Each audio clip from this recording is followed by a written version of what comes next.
Jonathan Sim, award radar. It's so nice to talk to you guys again after Hello. Oh Yes, yeah, how are nice to you see you. doing? Thank you for your background there. Thank you. absolutely, yeah, happy to do it.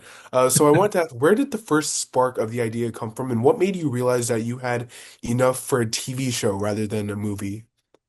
Every single part of this process, I ask myself, do we have enough for a TV show? That's part of it. But TV shows are about relationships, right? And so once we knew this show was about a character who his relationship to his country was he felt like he had to work harder than anybody else to prove that he was still loyal, that's a show.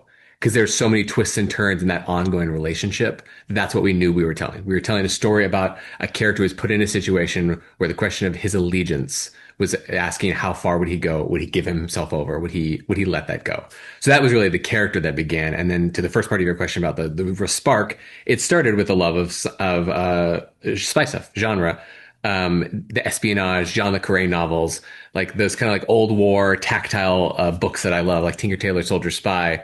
And then when I had the idea of the next thing we should be worried about is not just our phones and our laptops being hacked, but our eyes and ears.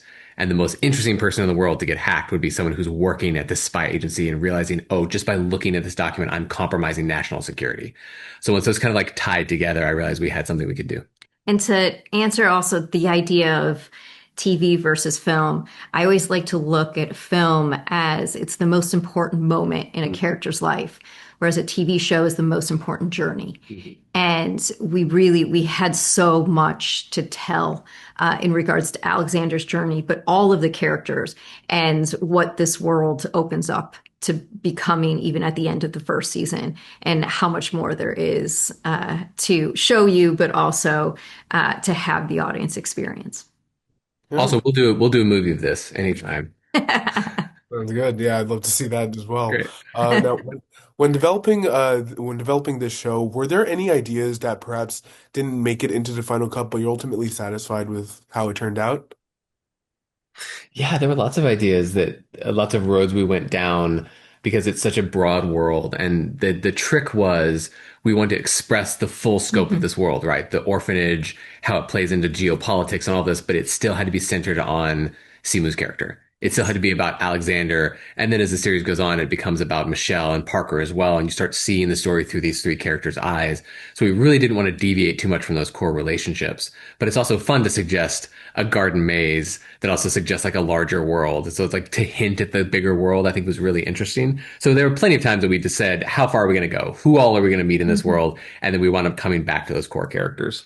And I think there were, certain storylines when we were first breaking the season of do we have time for spy training?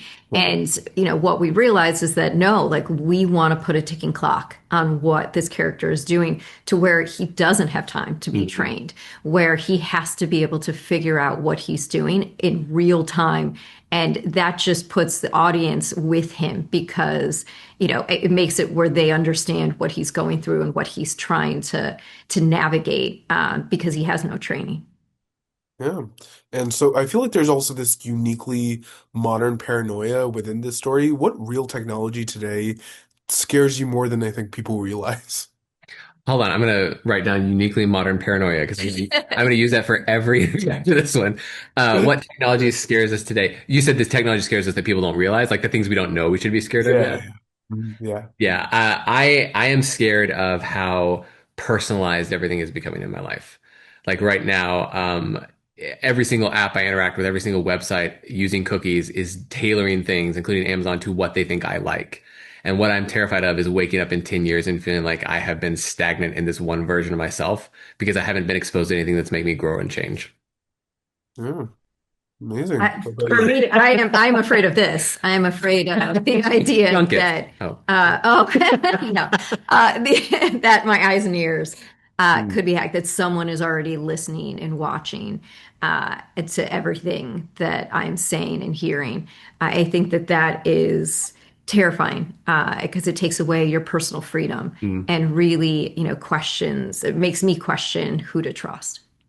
Yeah. I kind of assume that when time travel happens in the future, that when they come back to this time, we actually won't be able to see them and hear them. So I kind of always live with the assumption that our children and our grandchildren are just watching us right now in this room, like reverse ancestors. Just so you know, that's my operating assumption.